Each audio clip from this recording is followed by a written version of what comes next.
When I decorated our house, my husband's family showed up and changed everything. They smiled and said, "A wife should follow the husband's family style." My husband just shrugged and smiled. "That's just how it is," he said. I let them finish.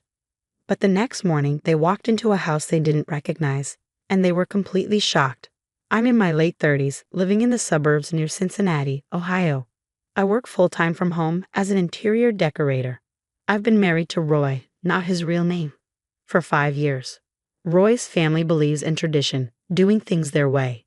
They expect everyone else to do the same. I didn't grow up that way, so I knew we'd eventually have problems. I just didn't think it would happen like this. 2 years ago, Roy and I bought a house together, or at least that's what he says. But I paid the down payment and my name is the only one on the deed. That'll matter later. We moved into a simple but beautiful 3-bedroom house. Real wood floors, a big backyard, and clean, open spaces. I saw so much potential. I wanted to make it feel like home. Roy didn't care about the design. He always said, "You're the expert, do what you want." So I did. I spent months working on the house. I didn't waste money. I planned carefully, made design boards, did some DIY projects, and bought a lot of secondhand and vintage items. The house felt cozy, modern, and warm. It felt like ours. Really, it felt like mine. Something I had worked so hard to create. Then his family visited. It was a Sunday afternoon in September. Roy said his family just wanted to visit for a couple of hours. No problem. I baked muffins, made coffee, put out snacks, and even lit a candle. At 1 p.m., they all showed up, his parents, sisters, and a cousin. I opened the door expecting compliments. Instead I got his mom, Delia. "Oh, this is very modern." His sister, Tess. "It doesn't feel like a family home." His dad just grunted. I thought they were just being rude, like usual. But it got worse. They stayed much longer than planned. Around 3:30 p.m., while I was in the kitchen, I saw Tess and Delia whispering. A few minutes later, Roy and his dad were carrying things inside. They brought in huge boxes, a rolled-up rug, a painting, and even a curtain rod. I watched in shock as they brought in box after box, furniture, decorations, dishes, even lamps. It was like they were moving in. I asked Roy, "What is going on?" He wouldn't look at me. "They just brought things they thought we'd like. It's not a big deal."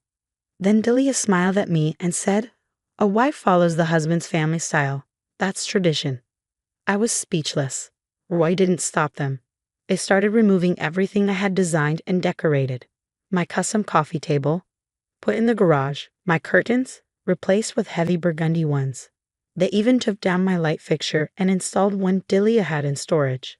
They boxed up my handmade decorations and replaced them with Bible quotes, fake flowers, and ugly paintings.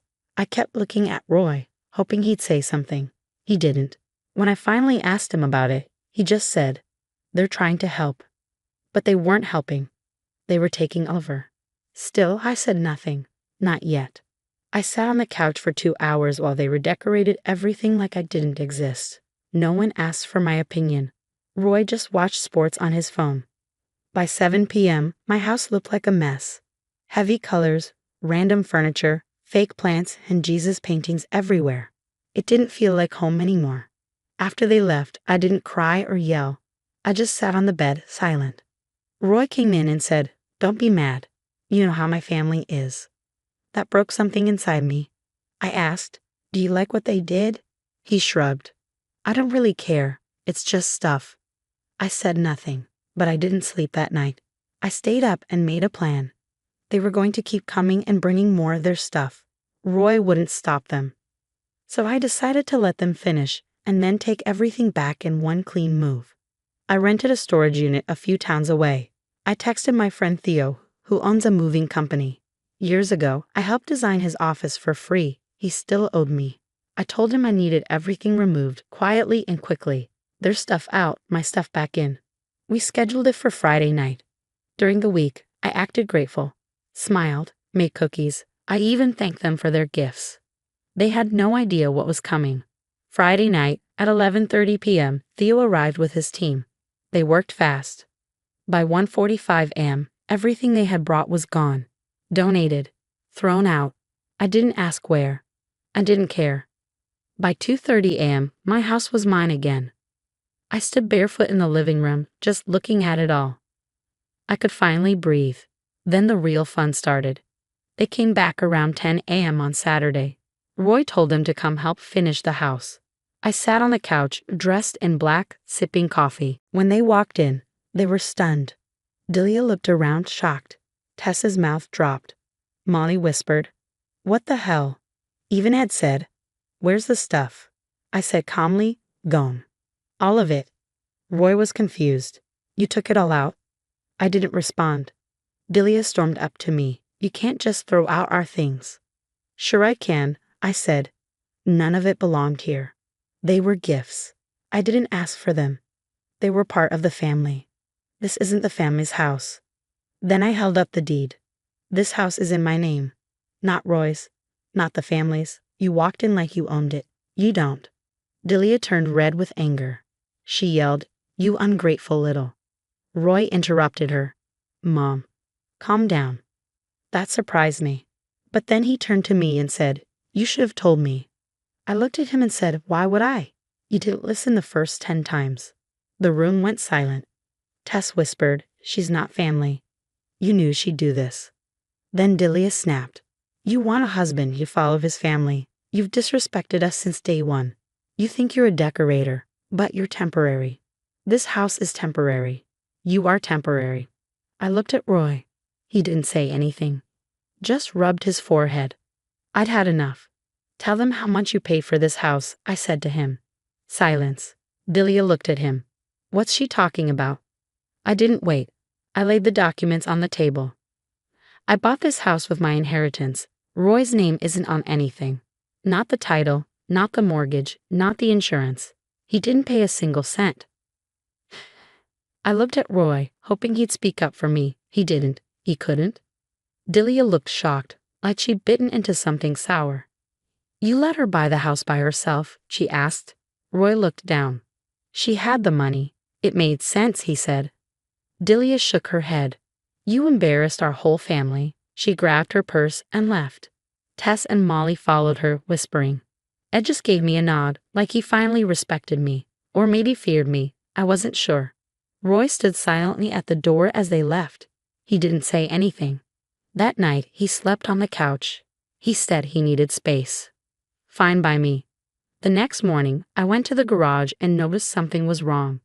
One of my boxes was open, clearly labeled with my handwriting. Things were missing. My ceramics, a framed print, a lamp, and my favorite watering can. I checked the storage room. More boxes were opened. One was gone. I rushed inside and asked Roy if he had moved anything. He looked surprised. "No, what are you talking about?" "Don't lie," I said. "Someone took stuff from the garage." His jaw tightened. "I didn't do it." "Then who did?" He looked down. That's when I knew. I searched the garage and basement carefully. Behind the water heater, under an old cloth, I found the empty box. The tape had been cut. The label, living room, fragile, was half torn off. Everything inside was gone. These were my things, special to me.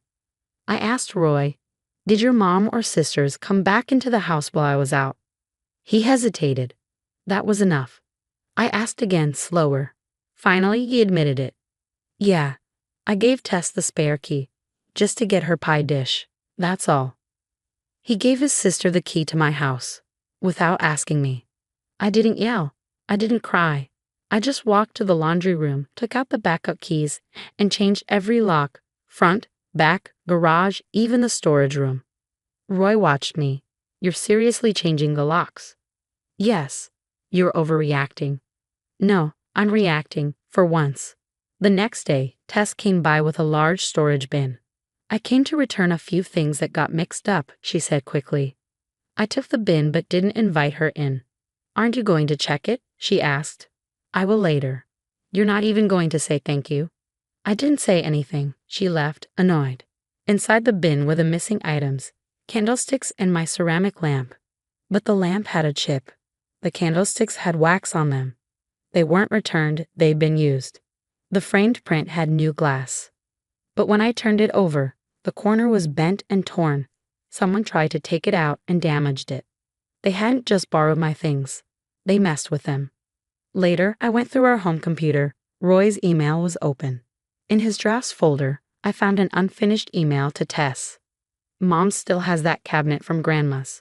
If you swap it in before she's back from yoga, she won't notice. Me. They were planning to keep changing my home behind my back. Even after everything, Roy knew he was part of it. So I emailed my lawyer and asked for documents tied to the trust I used to buy the house. The next day, she confirmed. I was the sole owner. Roy had no legal claim. I had proof, but I wasn't done. 2 days later, Roy didn't come home.